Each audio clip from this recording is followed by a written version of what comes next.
السلام عليكم ورحمة الله وبركاته. سنة مهجورة تجعل صلاتكم على أكمل وجه. بسم الله والحمد لله والصلاة والسلام على حبيبنا وأسوتنا وقدوتنا وشفعنا رسول الله صلى الله عليه وآله وسلم. روى الديلمي في مسند الفردوس بإسناد حسن أن النبي صلى الله عليه وسلم قال: اذكر الموت في صلاتك، فإن الرجل إذا ذكر الموت في صلاته لحري أن يحسن صلاته، وصل صلاة رجل لا يظن أنه يصلي صلاة غيرها. واضح جدا هذه السنة المهجورة.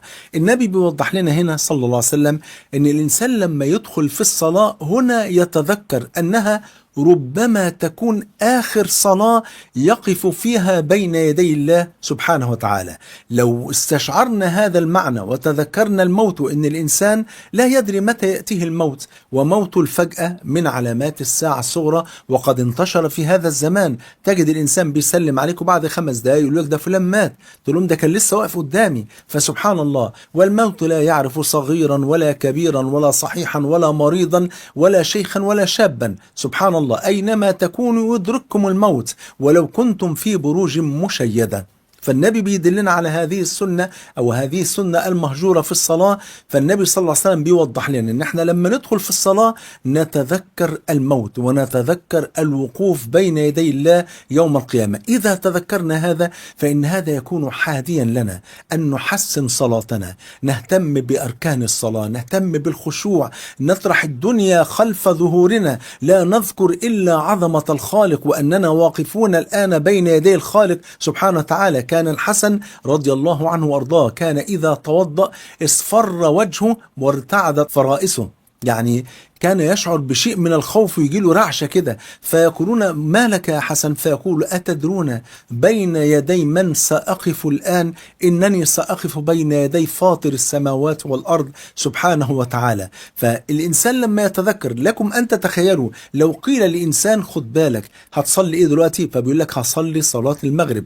فلو قالوا لك دي آخر صلاة هتصليها في حياتك، بعدها مباشرة ستلقى الله عز وجل، كيف ستكون هذه الصلاة؟ مؤكد أنها ستكون أجمل صلاة الواحد صلاها في حياته، لأن بعد هذه الصلاة مباشرة سألقى الله عز وجل وأحاسب على تلك الصلوات. هيكون الصلاة فيها خشوع وفيها تدبر وقراءة بتمهل بفضل الله سبحانه وتعالى، كما قال النبي في حديث آخر: وصل صلاة مودع، كأنك بتصلي صلاة بتودع فيها الدنيا من أجل أنك ذاهب للقاء ربك سبحانه وتعالى. فالإنسان لما يذكر الموت في صلاته حري ذلك أن يحسن صلاته. وبعدين ختم النبي الكلام بيه: وصل صلاة رجل لا يظن أنه يصلي صلاة غيرها، يعني صلاة مودع، دي آخر صلاة. لو عملنا كده في كل صلاة، تخيلوا حضراتكم كل صلاة أدخل فيها أقول لعل وعسى يمكن تكون آخر صلاة، فنصلي بخشوع ونهتم بالصلاة ونخشع فيها ونتم الركوع والسجود، والقراءة تكون على تمهل، ونكثر من الدعاء في السجود إلى غير ذلك، فتخرج الصلاة كأجمل وأطيب ما تكون، كما كان النبي صلى الله عليه وسلم يقول: وجعلت قرة عيني في الصلاة، أرحنا بالصلاة يا بلال. وكان صلى الله عليه وسلم إذا حزبه أمر فزع إلى الصلاة. فلو تذكر الإنسان الموت، وهي سنة مهجورة عند كثير من الناس، لو تذكر الموت في كل صلاة ذلك سيكون حاديا له لأن يحسن صلاته وأن يصلي أفضل صلاة بفضل الله سبحانه وتعالى. جمعني الله وإياكم مع الحبيب المصطفى صلى الله عليه وآله وسلم في الفردوس الأعلى. بحبكم في الله، والسلام عليكم ورحمة الله وبركاته.